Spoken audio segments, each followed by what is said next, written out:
They are non-lactose fermenter. So, anong saring ko ba being a non-lactose fermenter?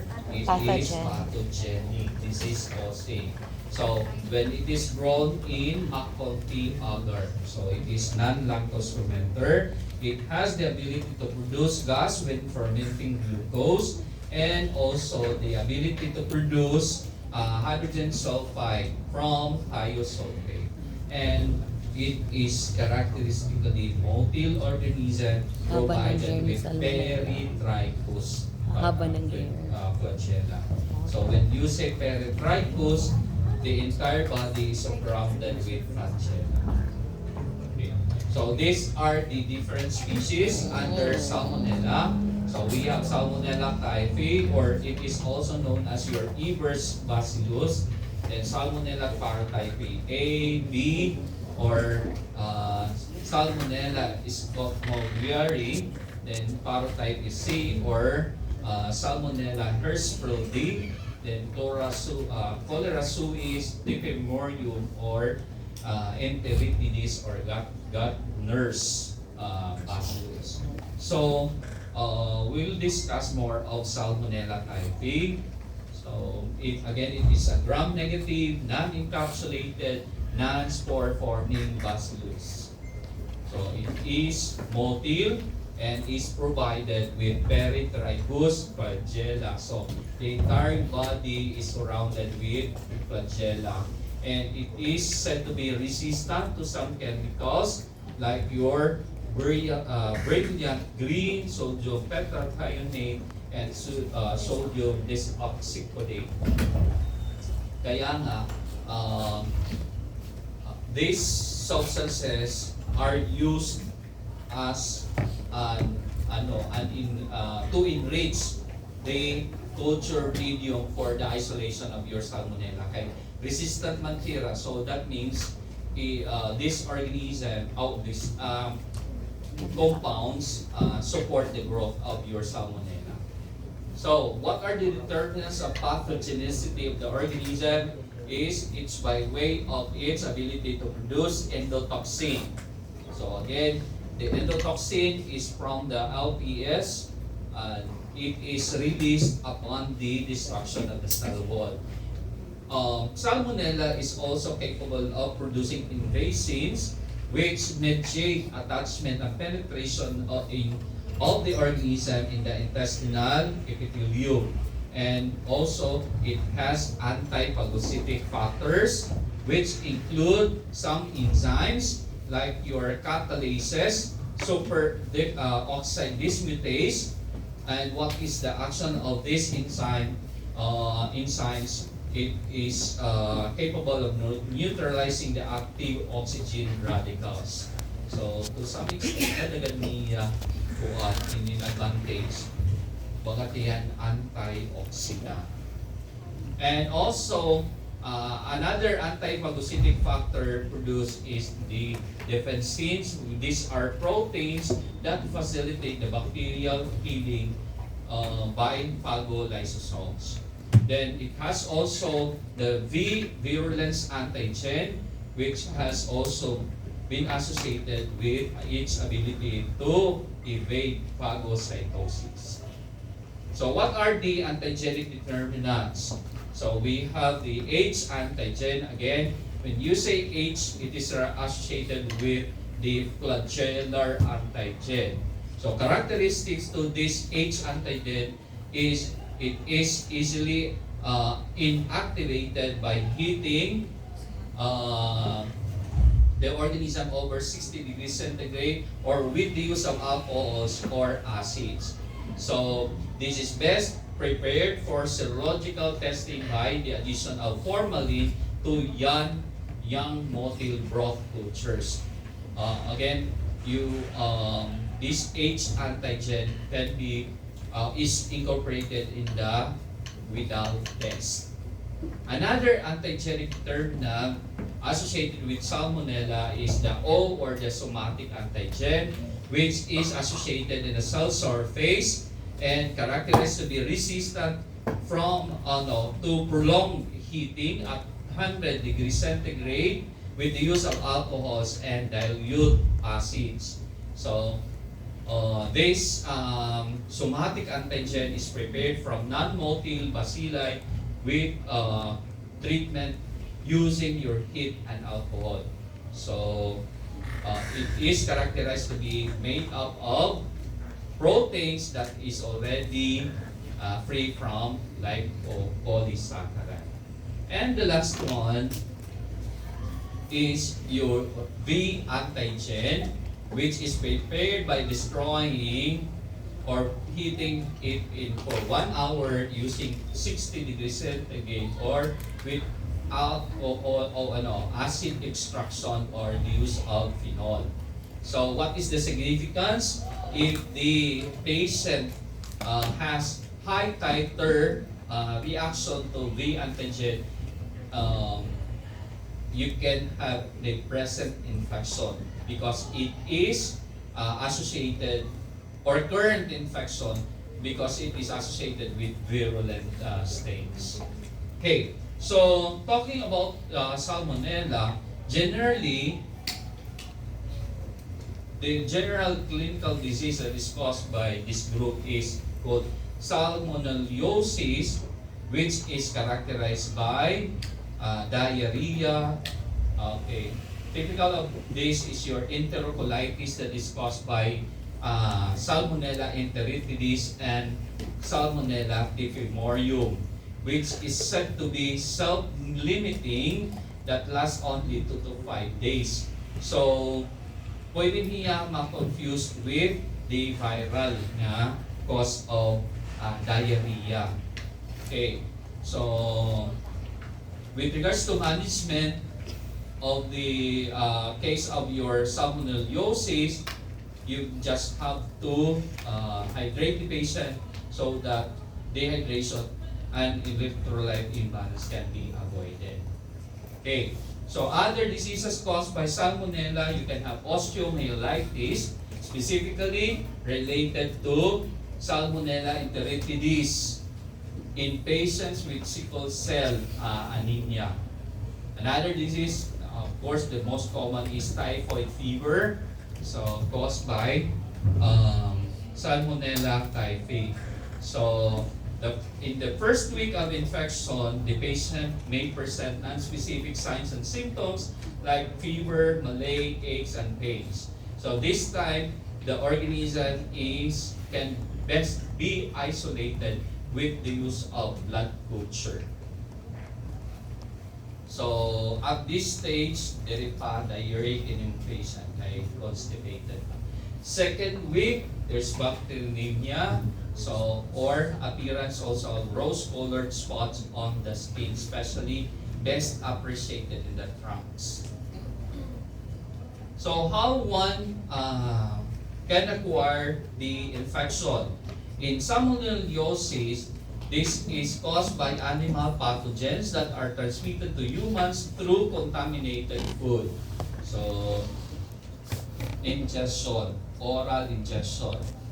Like for example, mahubya ka mo pag hugas. For typhoid fever, the transmission is through fecal oral route. Again, contamination of food and water from asymptomatic carriers. So, especially some of you here are fond of eating mga itong street fruit, dito. Asymptomatic carriers, these are free from symptoms. Usually, the organism is living mga bile ducts. So, diba? I don't know why people, ipanharap laboratory diagnosis, you can do culture and isolation. In any question asking for the gold standard for identifying a specific organism, your answer should always be culture and isolation.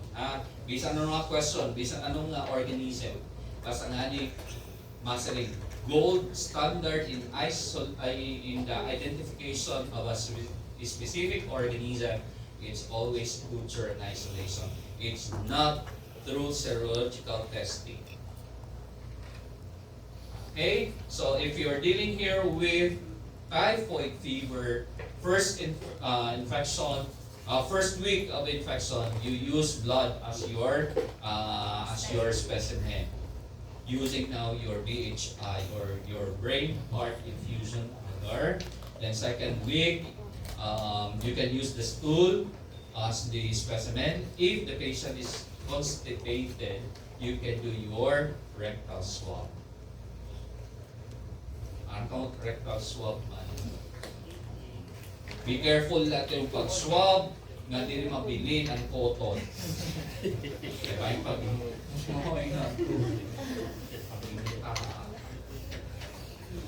and for third week or more of infection, you can even use the urine as a specimen. Okay? So, for isolation of your salmonella, you can use the following culture media: your XLB, your bismuth sulfide agar, the eosine methylene blue agar, or your SSA, and of course, the enriched medium selenite F. Paru-paro niyan TSD. Okay, so colorless colonies of your salmonella growing in EMB. By the way, another guide for you that will tell you that you are dealing here with non-lactose fermenter organism is the colonies are colorless. Colorless. Okay, so using your McConkey, it causes yellowish discoloration of the medium. Okay. On microscopic examination, you can have something like this. These are the individual bacilli. Tapos, ini nga mga buhok-buhok, ang manatiyaan, flagella. You can also do your imbic test. So, for salmonella, it is negative for indole production. And with your citrate utilization test, it is positive in salmonella in this one. So, this is the original color, green, using your Simon citrate agar with positive result, it turns Prussian blue in color because of the indicator. Then you can also do your TSIA reaction, and the TSIA result is alkaline over alkaline with H2S production. You can also do your urate test. There's salmonella here. It is negative. Then another set of biochemical tests. You can do your phenylalanine deaminase test, serotyping, then of course the so-called Typhenol test using the principle of enzyme immunoassay, like your ELISA. So it has high sensitivity with relative specificity, low specificity. So meaning sensitive niya pero subject to false negative results. And then amoy nga nang necessary nga kadaan pa obsolete. You're without test. So an increase of titer for O antigen such as active infection, tapos an H past infection, B antigen, the patient is carrying. Okay. How do you prevent the spread of the infection? Adequate sanitation, doing your immunization, proper food preparation, and of course, health education. So, Ano pa ang mga practical na preventive measures? Ano naman health education? Ano? Another preventive control measure for the transmission is of course case finding. Okay, kung ma-identify mo itong kuhan, like for example, and then also, yun yung mga ambulant vendors. Diba? Na parang nakamo, mawari nga niliwan-liwan ito na parang tinda. Tapos adala napis nga tiya-tisya. Pero makamot na naghihapon is isaw. Okay? Wala man si Ponera ko. Next we have Shigella. So these are the defining characteristics of your Shigella. It is non-motile, non-lactose fermenter, and non-producer for gas from the fermentable carbohydrates, non-H2S producer, non-capsulated, and non-spore form. So that means none. So may tanan niyo idea, mangutang na nga ni ako, none. So there are two groups based on mannitol fermentation studies. We have the non-mannitol fermenter, and under this category, there's only one representative species. We have Shigella dysentery. Then the mannitol fermenter, we have the Shigella sunai, Boydii, and Flexneri. So with this way of classifying as to ability for mannitol fermentation, you can group them according to this O antigen. So what are the determinants of pathogenicity? So you can have invasion plasmid antigens that facilitate the attachment to and penetration of the organism to the mucosal epithelium and also mediate the escape from phagocytic vesicles. So with this protein, they are capable of spreading and invading tissues. Then we have also the intercellular spread proteins that mediate attachment to cytoskeleton proteins and also facilitate the transfer of bacteria to adjacent cells through membrane protrusion. So this could be considered as a spreading factor.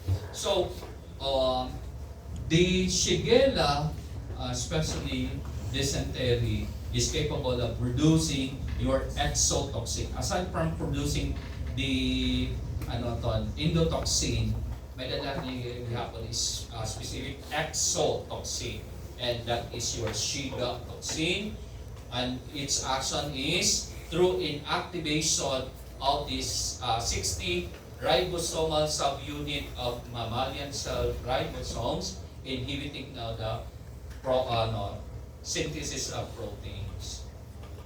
Your Shiga toxin is said to be heat labile and also classified as a cytotoxic exotoxin. So meaning it can cause cytolysis.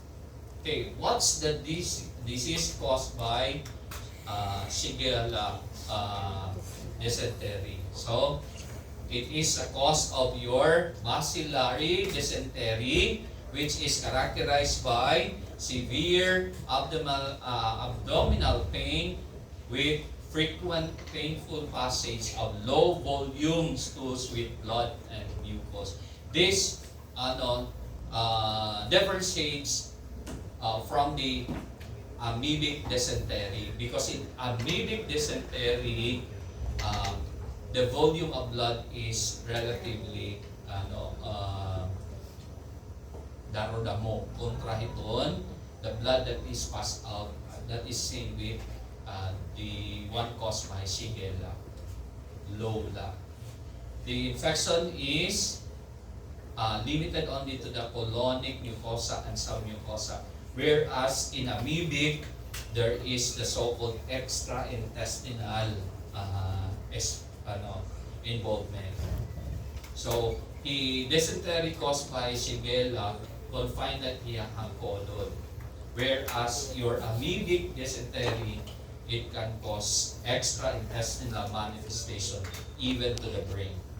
Okay, so how one can have an infection of Shigella is again through fecal oral My God, sexual. sexual contact. So, ay man ba ka masasakay dayon kung ba pikit na agad na ito na nuhugas ito. Wala. Hindi kay May- Obogang to kagabi. Grabe tawa. Dito kumalang sa tuberculosis or bacillary dysentery is through again culture and isolation using your stool or rectal swab. So we have something like this in culture. So culture in Salmonella Shigella agar is very specific. So you can have something like this. It don't per ini nga per duct or amo tila mga colonies.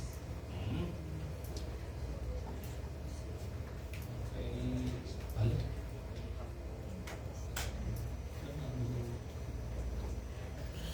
So these are just examples of culture media. EMD, and then you do also microscopic examination, pero what do you observe?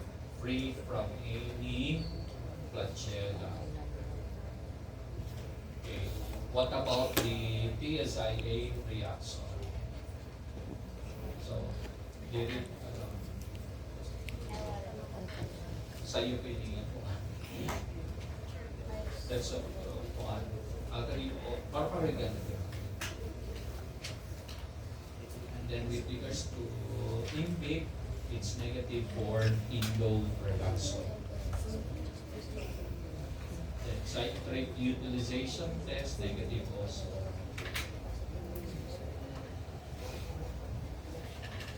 This Jane, waray niya nag-blue. Urase production, negative. And then other laboratory tests that can be done is you can do your methylene blue staining of fecal leukocytes. So when you appreciate the presence of these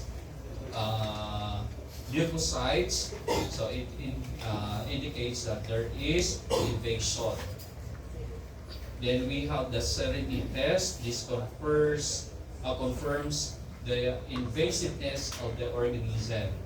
So a drop of the invasive strain of your Shigella is placed on the cornea of the laboratory animal. So what is the positive result for this Serenity test is keratoconjunctivitis with ulceration of the cornea. Treatment is fluid replacement, then antibiotic coverage. Preventive and control measures, personal hygiene, so karigo anay kamo. Then environmental sanitation. I think that's the last course again.